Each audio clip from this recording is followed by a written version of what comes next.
Okay, Great. can people hear? I'm going to go with yes.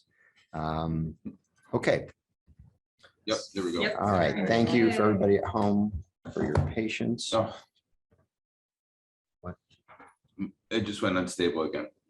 Okay, We'll see. Just keep But they're going. saying Yeah. they can hear us. Yeah. So, okay. So just know that that's how we're tracking it, and we anticipate reporting at the board level, school level goals, not grade level goals as we move forward. Step out of my way. I mentioned earlier, priority standards. We identified these last year, but we did not hit all grade levels. That's something that we continue to work on through Ms. McCluskey, and we do anticipate being in a better spot and being on track for that by the end of this school year. I mentioned that we have already provided the PD for initial PD on a system of balance assessments. That was the class that we had, and that was a success, and we completed that March 1st. Continuing, like I said earlier, we have that student SEL indicators will be identified and a baseline measure be established during the 2021 school year. We have not done that yet.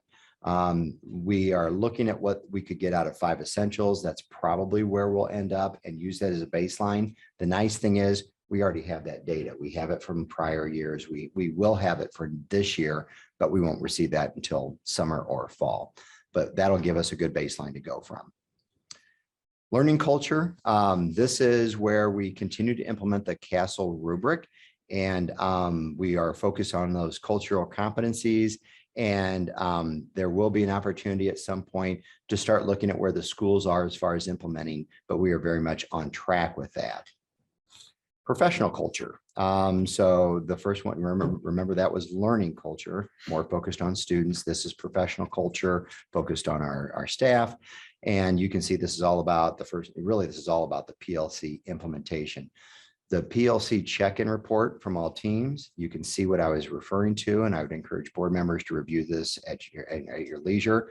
I certainly am not going to read through all this, but you can see the green are the things that are going well, the red are the challenges, and I will stand behind, I think everyone except for maybe one of these. I feel like, yeah, that's exactly where I would expect any district, any group to be at this point in implementing something like PLCs. And then you can see some next steps from the teachers. These are kind of where we need, I believe next steps was also from teachers and also Mrs. Carmen from CEC, and then supports needed. Doreen, you were asking about sample agendas and that kind of stuff. They're asking to see them from other PLCs. Principals, do a quick check for me. Don't we have a standard PLC template that we started with? And they may have modified it along the way. So our goal is, by the end of the year, if you notice the PLC implementation rubric, we've been very sensitive to giving teachers the time and space to implement this as they could go throughout the year in very much a non-threatening way. So you can see this rubric that teachers were given from the beginning of the year. We asked that they complete this as a team sometime around winter break, so halfway through. We did not want the results. We did not ask them to turn them into principals. I don't believe any administrator has seen the results. That wasn't the point. The point was a true self-assessment mid-year, just so they can kind of see how they're doing. And then we said, if you're struggling, let your principal know and we'll help. We'll jump in with you. But this is the same self-assessment that we're asking every PLC to complete and to turn in at the end of the year. Not as a score, not as something that they're going to be rated or be rated about, but so that we can know what supports do we need to plan for PD for next year. So, and we know that that's probably going to look different, that a first grade team might end up in a different spot than a 4th grade or an 8th grade team will. And so we're going to take everybody where we are, and we're just going to keep going through. So that's that one. Partnerships, as the board knows, we've been working to create a superintendent parent advisory group that's up and running. We've had, gosh, off the top of my head, 4, 5, 6 meetings, 5 maybe. We'll continue. Our goal is to really create a communication plan. And we started with surveys. How do we survey parents? How do we engage parents in two-way dialogue? And I've got some examples during the board discussion to share with you of we're trying to standardize an easy to read summary of every survey we give. Meaning when we give a survey, we explain in the summary that we give to everybody, all stakeholders. They get why the survey was given, who took it, how are the results going to be used, and then all of the results from both a high level and then down to the very granular way. If there's an open-ended question, we have the habit, and we always have, of putting every comment in. The only thing we remove from surveys are things that identify individuals. If it says read school is awesome, I delete that read school and it just says is awesome. If it says first grade is the best grade ever, I delete first grade. So the point of these surveys is not to call people out, positive or negative. You can imagine some negative ways to call people out too. So the comments remain, but anything that identifies a student, staff, grade level, or school, I just kind of delete, but everything is still there. So it doesn't take the meaning away from it. But we like that transparency, and we think that that's so that superintendent parent advisory team has been really strong, and they are still growing. We're getting more members.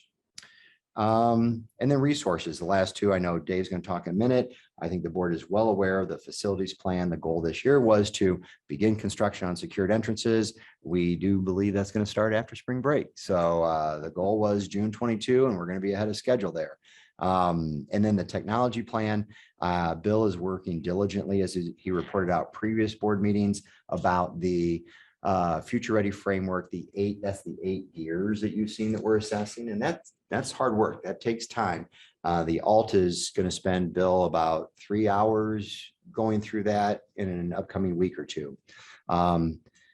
That's the report. I know that was a lot, but I was also kind of explaining the structure. The more the board gets used to this, the less I'll talk about the structure and the more it'll just be about the content. But any questions about that? I think this is what drives our improvement efforts, and this is what you should expect from transparency standpoint. And we'll continue to get better about communicating details as we build the safe, collaborative, trusting environment with teachers. We don't want people to feel like their successes or failures are going to be out there in the public without them knowing about it. So, questions? That was helpful. How did we do on 5 essentials participation? I don't, let me get back to you with the exact pieces. I don't think we have parent results from all of our buildings. I think maybe only one of them, if I remember correctly. But we got reasonable participation. Like there's Yeah, percentage of about the same as we have in the past. Okay. There were I did not see any increases or decreases in participation. But we'll certainly bring I back. know the results are probably not ready yet. I could tell you, I will get back to the board with the participation. We do know that, I believe. Let me double check my memo and see shield testing. Oh, just a shout out, gosh, another huge celebration. It's going to get warm and there will be golf. I'm not a huge golfer, but more importantly, the D92 Foundation for Educational Excellence golf outing is returning after a hiatus due to COVID. This is important. They have moved it to June, and that was based on a lot of things that people were saying. So now all staff can participate. That was always the problem, is they would have it in May and then teachers couldn't participate. So we are really excited to get everybody out there, and it was rain. The weather was terrible every year. So there is a brochure in there. I encourage people to form teams, and I have nobody to play with. So if there's anybody interested, I'm looking for 3 other people. So we're excited about that. And that's an atypical thing to put in my notes, but I wanted to highlight that for the community listening too. We want to support the Education Foundation because they support our students directly. And we have a new board turnover. So at some point before the end of the year, I want to bring maybe to a board meeting and acknowledge those going off the board and then those coming on the board. So be expecting that sometime in the next few months. And that is it for my report. All right. Mr. Blakely, I see it's dumpster season. It is. There's a dumpster out front and a porta potty. So Where's I didn't see that. yes, it's tucked over there. But construction has begun, so we are officially underway. Not next week, the week after, you'll see fencing up. So that means all of our front main entrances at the 3 elementaries will be blocked off as of spring break. So there'll be fencing up that you'll see from the street. I've worked with the principals to coordinate alternate entrances. It'll impact our parking. It'll impact where visitors come into the buildings. It'll impact handicap parking as well. So quite a bit that we're working through right now and structuring so that we have those alternate entrances marked.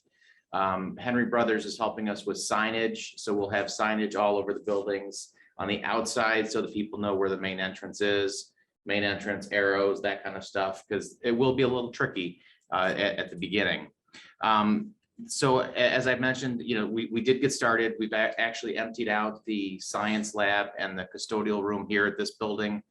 We did that really to get a jump start because abatement happens over spring break. And so we're quite busy. All three buildings are going to be having some form of abatement. Ludwig has the most of it that's happening. So we should be able to take care of that though in about 1 to 2 days over spring break. And staff will be notified, signage will be up for that as well. The other thing that I wanted to point out, it's in my memo, is about the trailers that we're having installed, mobile units, if you will. I think we've all seen schools with mobile classrooms. The thing I want to highlight is this is not going to be a classroom. This is going to be, in the most case, conference rooms. We will have a few specialists that will be located outside in the mobiles as well. So they might be working with a small group of students. And we also needed just storage space as well. So in terms of what's happening here at Ludwig, we've got one mobile unit that's going to be that we should be receiving in the next week. Walsh is going to have 2 mobile units. Nothing at Reed, because Reed's situation is okay for the time being. But just wanted everybody to be aware of what's coming. Over spring break, we might have the mobiles. They might be here actually sooner than that as well, within the next week or so. So in terms of what the community members are going to be seeing, obviously fencing around the buildings, a construction site, mobile units, all these things are going to be happening in the next couple of weeks here. We also talked to fire and police as well, so they were notified of what's happening. So from the standpoint of safety and security, they're aware of of what's happening starting this month and really kind of probably going until September or October for us for construction. So quite a bit happening. Pretty excited to finally get it up and going. Happy to answer any questions about construction. The next 2 items though in my memo, one is about the budget, and next month I'll be bringing forward an amended budget. That's really because of the bond proceeds that we have to amend the budget, as well as beginning work on the tentative budget for FY23. And then last item there is about school lunches. So we still haven't heard what is going to happen for school lunches. As you know, because of the pandemic, we've been living really through a unique time where so much money came forward to assist families. That was one of the benefits for families, was to have free school lunches. As when I wrote this, I was not aware of Congress taking any action yet, so we're still sort of in a holding pattern on that part. More news to come. But again, happy to answer any questions about construction or. You mentioned safety and students, but I guess I want to highlight how much time has gone into really working with local law enforcement, fire, to make sure that we're setting up safe situations. We are trying to minimize the students in those portable classrooms, trying to make that more staff oriented. But there will be some situations where we will have some students. No classes will be out there all day, but it would be more itinerant kind of situations where students would be going out in a group or 2, always supervised with an adult going back and forth. But that's something we're trying to minimize. We really don't want to see it happen at all, but depending on the school's needs and how we shuffle things inside, there will be that possibility. So I just want to let the board know that, and we're taking every measure. I'd be happy to talk about the security measures in closed session. I don't want to talk about those in open session. And in the board packet, there are some pictures of the mobile units, so you kind of get a sense of what the insides look like. They're both for setups in there for offices, as well as a more general area for a conference room. And again, that's kind of the nature of what we envision these to be used for. It's a couple offices, a couple conference rooms, storage for Walsh. Walsh is a little tricky just because the minute we give that Henry Brothers possession, our office staff has to be relocated and there are no spots for them to go to. So that was really one of the reasons why we were forced to do this. We'll have IT coverage. We can get Wi-Fi out there. Yeah, great question. Thanks, Jake. Bill came to our meeting 2 weeks ago to meet with Henry Brothers, DLA and our staff to talk about wireless access points. We talked about phones, intercom service. We talked about power as well, just the basics to make sure that we were covered that way. Let me point out too, with the adjustment of all of our main entrances, we've had to go through, and Jim Feehan has been working diligently to move our intercom, our door buzzers, phones, all those kinds of aspects, cameras as well. Quite a bit of work has gone in to make sure that we have visibility, security, the same kinds of things that we have currently at our doors, we're going to have at these alternate entrances. So we're not skipping a beat. When staff leaves on the 25th, when they come back on April 2nd, I think, they'll notice the same kind of service, just going in different doors. That's the main thing. You mentioned the abatement too. I used to do this work, so I know lots of things can go wrong. Sure. Do we need to think about a contingency plan in case something does go wrong and we can't finish on time for school to open back up? Because if it's not cleared, Right. Kids can't come in. Very great question. So Ludwig is the biggest issue that we have because the scope of the abatement. So that's the entire science lab. The good news for us is that there are no kids in that class. There was a conference room for us and a little bit of storage. So if that's not ready to go, we'll still be able to continue. Okay. The abatement that's happening at Walsh and at Reed are very small. Hygieneering, it's a really tough word to say. Hygieneering has told us they expect it to be done in a day, tops 2. So really from a labor standpoint, obviously that's the thing that we've seen the biggest issue with. Labor is just really tough to find. I've never had a problem with hygieneering. They're quite reputable. Okay. So I would assume we will be in good shape. Walsh, they're going to be getting to the tail end of that week. So I'll be monitoring it and see where we're at. If there's any reporting, I'll be sure to let folks know where we're at. I'm going to say again, the portables. We know the security concerns. As a teacher, I taught in a portable. As a principal, I had portables in my school. We had 2 of them out back. So these are things that aren't new to us, and we're very sensitive to safety. And then the pros and cons. I mean, it's going to get us through, and we're going to be okay. But we know that can raise some concerns, and we're ready for that. Great. All right. Mrs. Skensos, Director of Great. Student Services. Well, as Dave is working diligently on construction, I'm working diligently to stay away from those 3 buildings. So we're moving forward with the SY, hoping there's no closures or emergency days. So we're looking at June 2nd through June 30th. 3 hours like we did last year. You'll see in my memo there.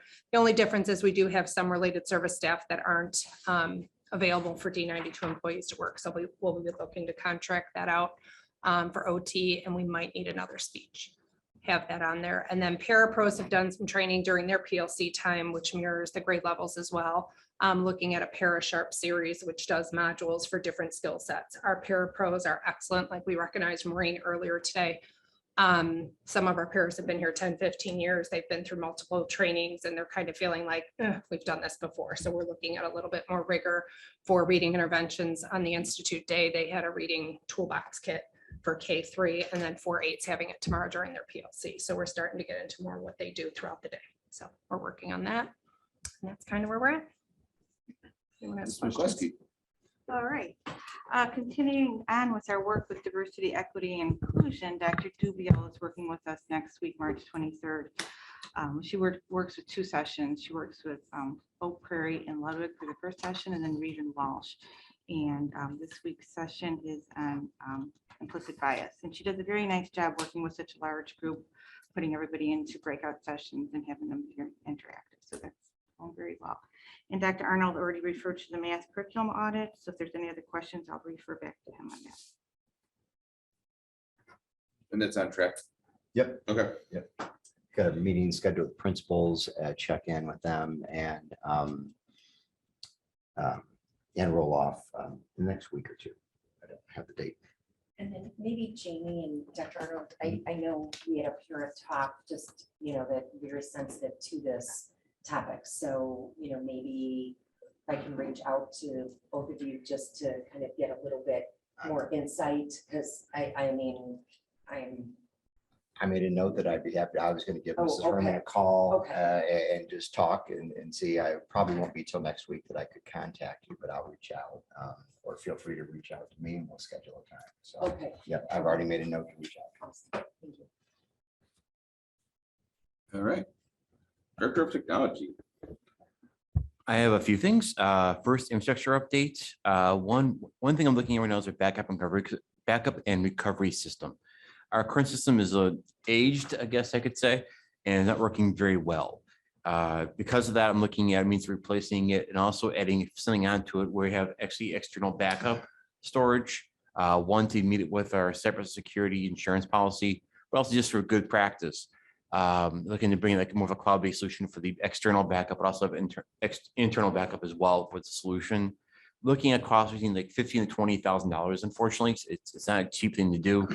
I'm looking probably just over the summertime as far as implementing it goes. I'm getting a few quotes right now for the system for it. Another big piece as well I'm looking at is internet safety awareness. I'm a big proponent of it, especially since more of our kids now used to have phones in their hands at an earlier age. And many kids are on social media when really their age shouldn't be. So it's making sure that they have the internet safety awareness both in the classroom and at home. So the kids are aware of the safety and how to be safe online.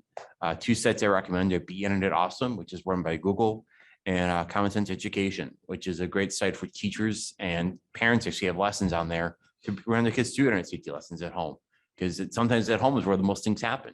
Because it's late at night when the kids are on their phone or on the computer looking up stuff online, you never know what you're going to run into. So it gives them good ideas how to combat those type of things when these kids approach it at home. Another thing as well is the Future Ready framework, as Tim was mentioning earlier. We did this past tilt meeting, we did one on the professional learning gear, where they did the assessment on that area, which basically focuses a lot on how they engage students, how they're using collaborative practices with each other, and also just in general good practices within professional development. And as we go forward with these different assessments areas, and we did the 3-hour one later on this month, it'll give us a good gauge to see, okay, where we're at in those different areas and how we can build moving forward with those areas. A couple of other things we're just looking at as well. One is we're looking at projectors and screens within the gym areas for presentation purposes. It's a project I've been kind of working on since the beginning of the school year, and it's coming close to fruition. Just trying to iron some of those things out with that. And also looking at bringing in additional switching and access points, as you were talking about the mobiles, looking at that as well in the near future. I'm getting closer to that, so I'm looking to bring those in place fairly soon.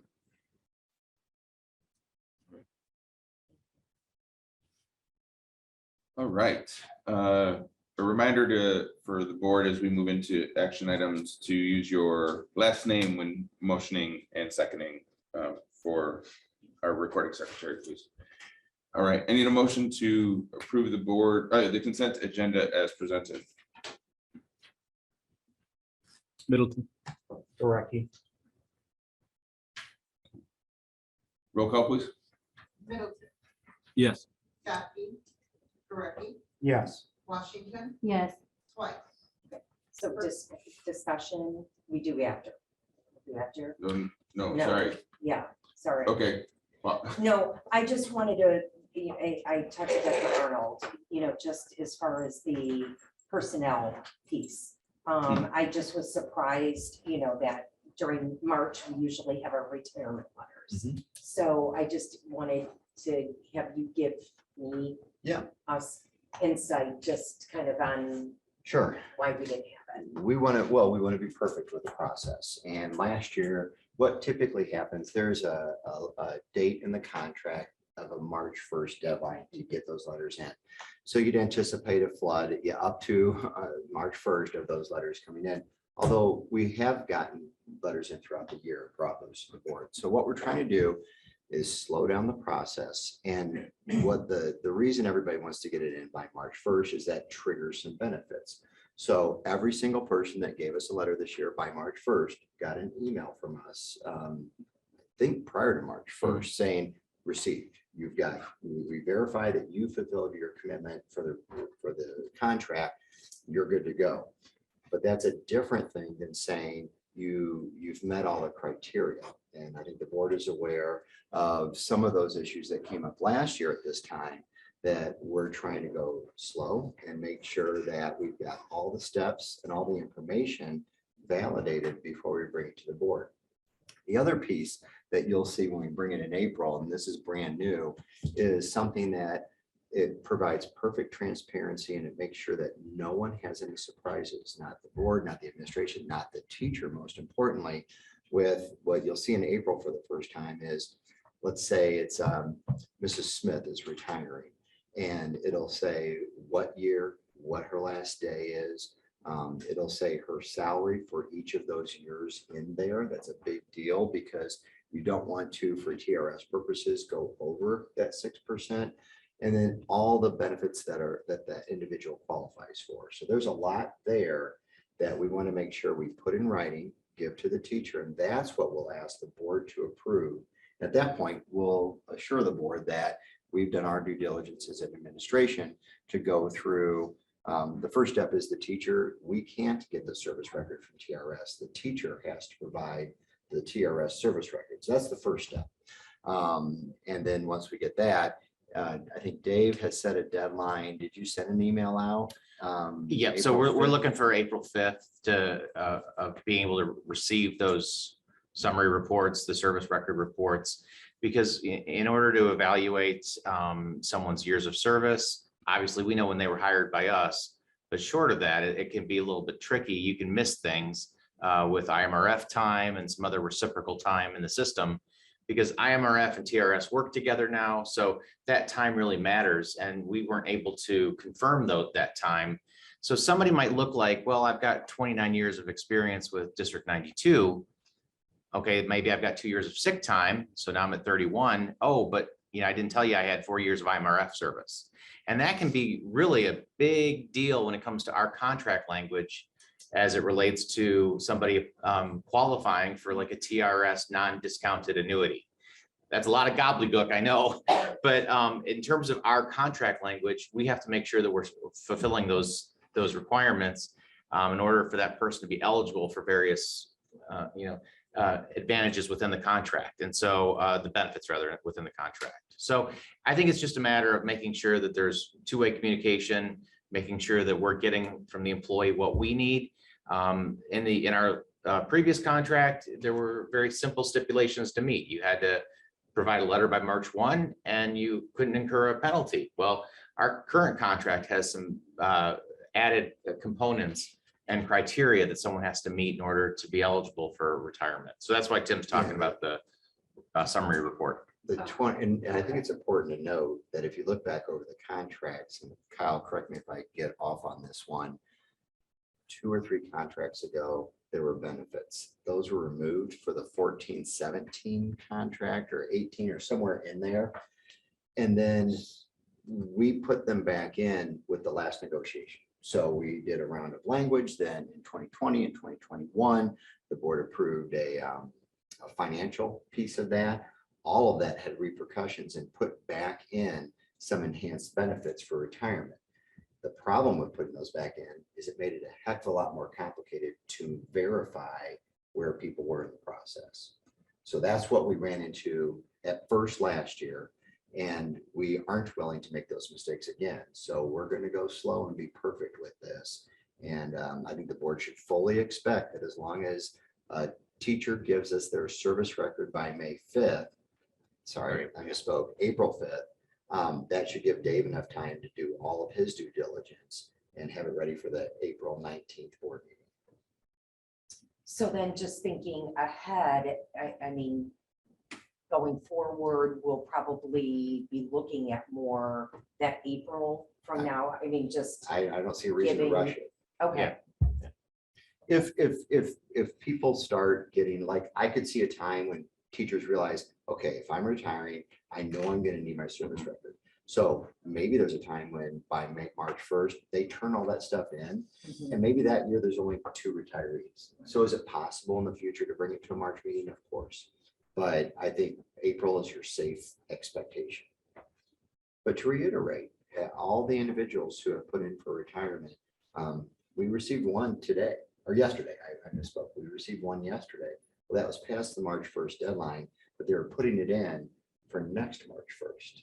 So yeah, so you see how this, if we aren't slow, this can get confusing and mistakes could be made, and we don't want to do that again. So we're just trying to be really careful. I know Dave talks to Kyle, and we try to copy the president on all the dialogue that goes back and forth. I'm sure we're not perfect with that, but we are trying to build a nice, clean system. Because the last negotiation, we put back some things in which were good for teachers, but it made it a little bit more difficult to manage, to be honest. Yeah, I mean, thank you. Yeah, I just, you know, again, going forward, you know, I think communication is key. Because I just, you know, I knew we had gotten one because it was sent individually to board members, you know, via email. So, and then when I didn't see it, I was like, well, why is it not there? You know, so I just think, you know, we've got to communicate, you know. Yeah, we've communicated very always. clearly with the teachers involved. It never occurred to me to communicate with, I didn't think the board was paying attention to when retirement letters were being approved, whether it was April or May. So that message is heard. Ninth year, Dr. Arnold, and Well, we do get them throughout the year. So sometimes Right. there's board meetings in September, you might approve a letter. So yeah, You but it do always typically seems get a like the bulk. bulk. Oh, yeah. you would expect that. You're right. Yeah. But that's, I just didn't know it was on the board's radar.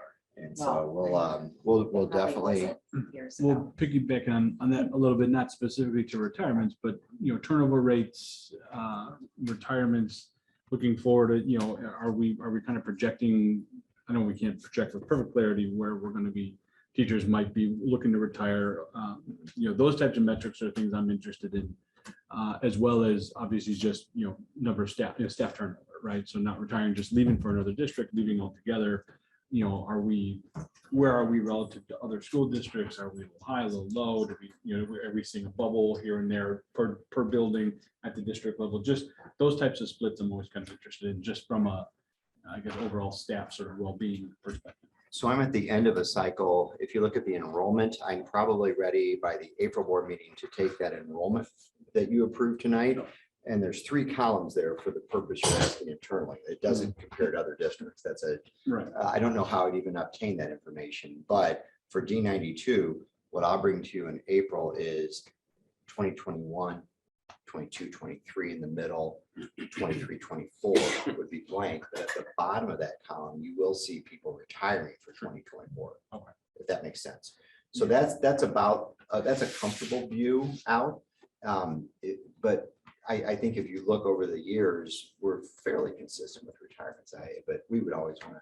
Yeah, I mean, With the board, retirements is you'll one see it. piece. I think it's, you know, again, staff turnover, and our people are just leaving the district because they don't want to work here anymore, right? So it's not necessarily retirement. Yeah, I'm not aware of that. The only person that I can think of, correct me if I'm wrong, that's left this year, you have it in your board book tonight, and that is a teacher who's moving to Ohio with a fiance. Yeah, So so I'm you know, not we see it aware in of- dribs and drabs. I don't see it in a sort of a collective sort of metric. Hey, you know, Right. X number of retired, or we've lost X number. Is that higher or lower? Do we have a concern where we're not able to retain teachers that I or have- staff, not yeah, just I- teachers, but even paras and that sort of. I have no evidence of a retention issue. I guess what don't I'm see saying, those I don't either, but I don't see it as a metric. I don't see it as something we're sort of monitoring for. I don't know if it's something we need to, or if we're not having that issue, then maybe it's not, but. Yeah, I mean, I don't see it as an issue. I don't know, Dave, I don't want to speak for you. I don't know if there's. No, all I can think of is we could take, you know, the data that we have in the personnel report and load that up into some sort of, put that into a spreadsheet and run some numbers off that. I mean, if that's something the board wants us to start tracking, we can track anything you want, but everything we track takes time. And I'm just restating that we don't have. Well, yeah, I mean, a just retention issue. 2 resignations this month, right? First grade teacher and special ed teacher. I'd have to pull it up. And we brought on 2 new teachers, right? So, Right. I don't know, they're not replacements. One's a nurse and one's a para. Oh, the other one, so yes, neither of those issues are what you would call a retention issue. And I could certainly talk with the board about that in closed session. Sure.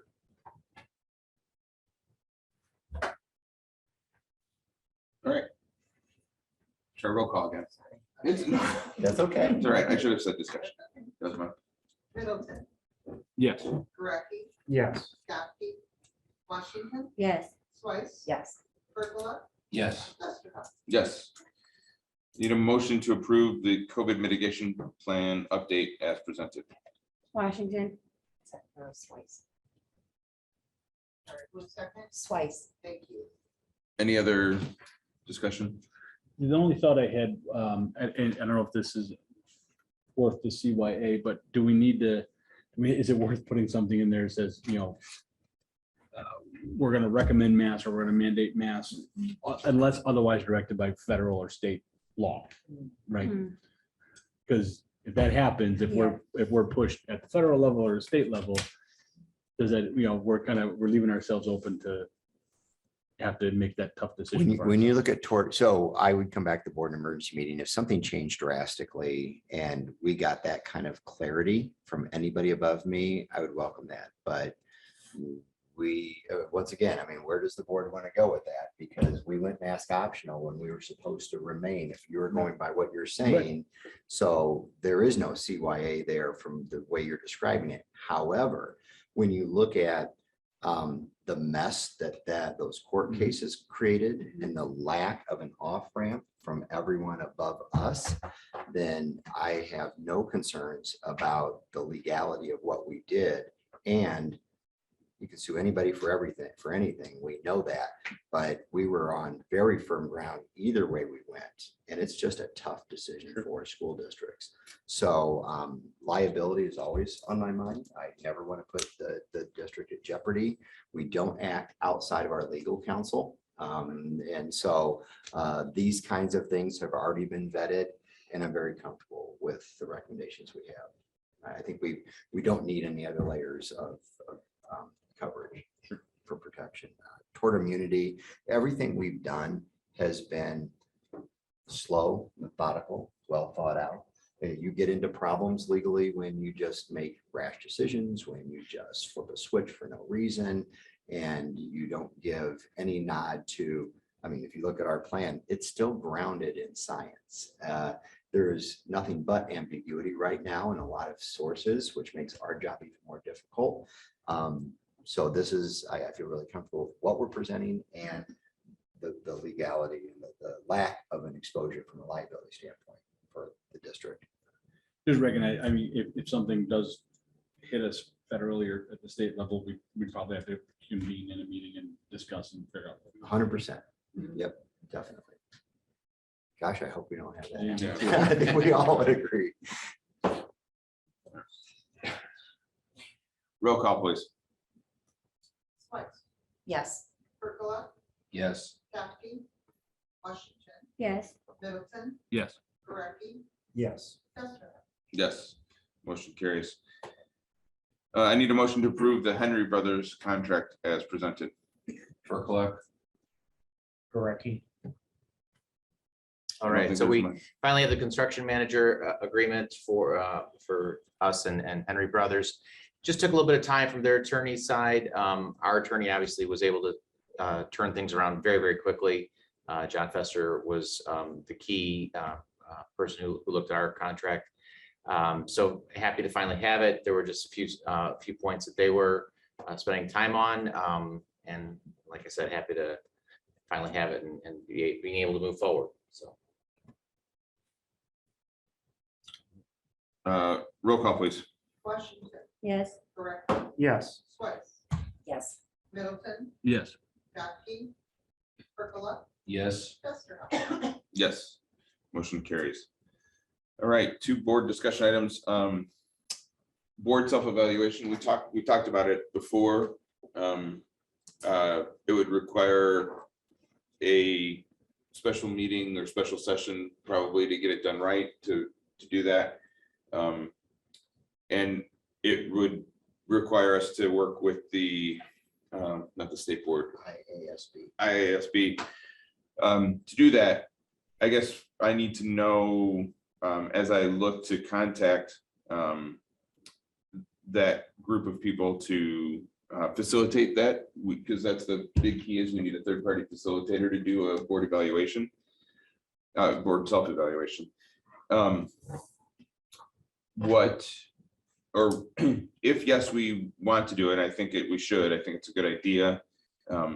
But when we want to try to accomplish that, I suspect that's something we can accomplish in 3 or 4 hours. I know that seems like a long time, but I mean, it's a process. It's a, but about a half day, sort of Saturday kind of idea would be my instinct. Dr. Arnold, what is your experience with having them done?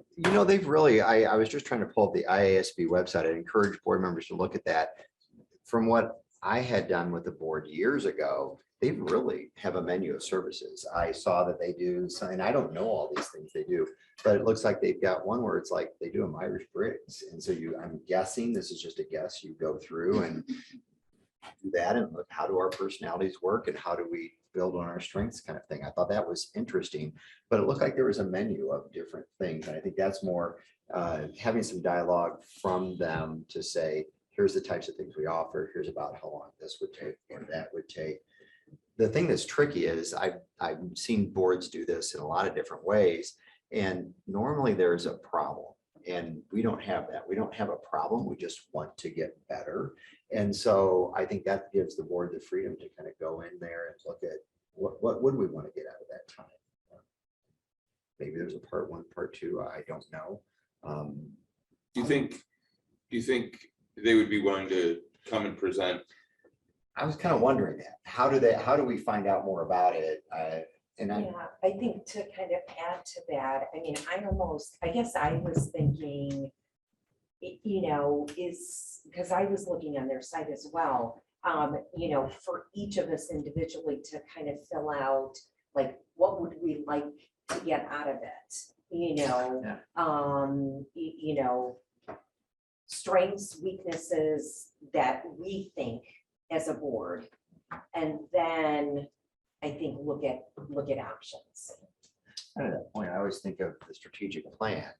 And are there pieces of the strategic plan that we want to do better with? And could we, through the board self-evaluation, use, what problem of practice are we trying to address? That's one way we could attack that. I think the idea of, what do we, and I keep saying we because I consider myself part of the team of 8, but really it's the 7 board members, whether you want to do this or not. And what do you want to get out of it? All right.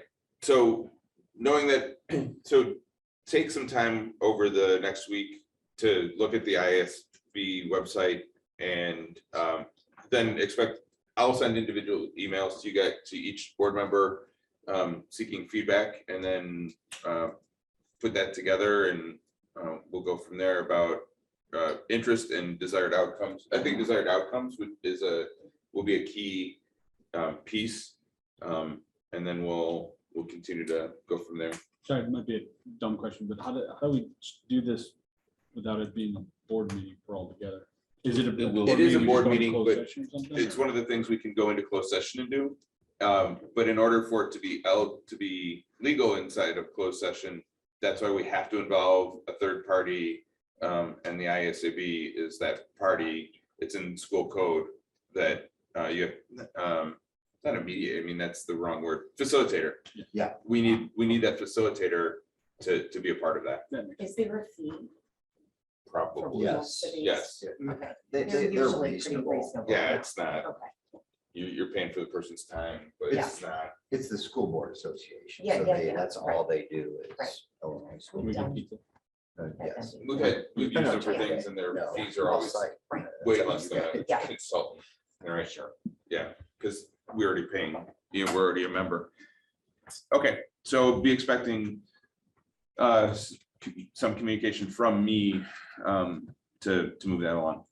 And then Dr. Arnold, the school calendar, not school calendar, sorry, meeting dates. Those are just proposed for next year. If those work, I encourage board members to check their calendars, see if if there's anything that doesn't seem to work. I think we had to adjust again. Sandy helped me out for December's board meeting Yes, we did. to adjust around winter break. Okay, That might be the only adjustment, if I remember correctly. triple I and Thanksgiving. Yeah, I think we took care of that, but we'll double check that, Yeah. just to make sure. Just depends when it falls. Yeah, so look at that, and the intent would be with no board concerns, bring those back in April for approval. And then I did, it's not on the agenda, but I added, just for the board to look at, what we looked at through DLT and these other committees, those sample, it's in the board book, those sample survey results. So Oh. sample, it's a Panorama. it's a template of the summary of how we report out. Oh. And so we don't have to talk about that tonight. It's something we could certainly revisit, but I wanted to get that in the board's hands in a public way, because what we intend to do, we've created a new link on our website, a page that will just every time, as soon as a survey is summarized and it goes to the committee that commissioned it and reported out to the board, then it will go on the district website. So all of these things will live there. And part of that process is then emailing it directly as a link to parents. And so our intent is next week to take the two. We did a wellness survey recently. That was staff and parents. And we did topics of interest for parents that came from the SPAT also, Superintendent Parent Advisory Team. And so a variety of groups have looked at that, and we're just looking at where we're going next with that. I didn't know. SPAT. First time I heard it called Everything that. has to be an acronym. I knew what it was. I mean, I knew, but I never heard. Yeah. So that's there for the board's information. Would love to look at improvements. The whole point is, how do we let people know when you do a survey in D92, and note, some of these are short surveys. We really can we do instead of doing a lot of questions on a lot of topics, through SPAT, we've talked about maybe once a month, we have a topic of interest, and maybe we do it every year. Every March is this, or every April is that. And keep it really short to keep people's attention. And then it has to be reported out. People have to know, so what did you do with that information? I think that's important. And that's it. And then Matt, I was just starting to ask you, but I don't know if this is more for Dr. Arnold. Could I ask for maybe next month? I happened to notice, I think it was 33C and D91. They are kind of doing a quick little summary of the demographic, the study update that was done at the high school. Mhm. I mean, I was not able to be one of the board members to attend, so I was just curious. Yep. I can tell you that our growth is not an issue one way or the other. Yeah, We're not I knew you losing said. a lot, we're not gaining a lot, but we could certainly give some highlights. Okay, Yeah. perfect, thank you.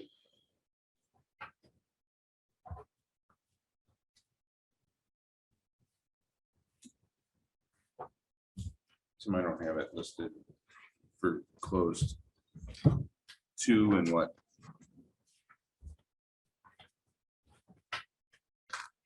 Subsections 1 and 2. 1 and 2. Thank you. Sorry, where's the rest of the agenda? All right, so those. There's no old business. Doreen, good point about the demographic survey. Anything else on new business? All right. Information items are in the board packet, communications. We have no public comments for items not on the agenda. So at this time, I need a motion to go into closed session. The board may enter into closed session for the purposes of 5 ILS 120C subsections 1 and 2. Do I have the motion? Percola, Spice. Roll call? Percola, yes. White, Yes. Capkey, Gurecki, Yes. Middleton, Yes. Washington, Yes. Justin. Yes. All right, we are in closed session.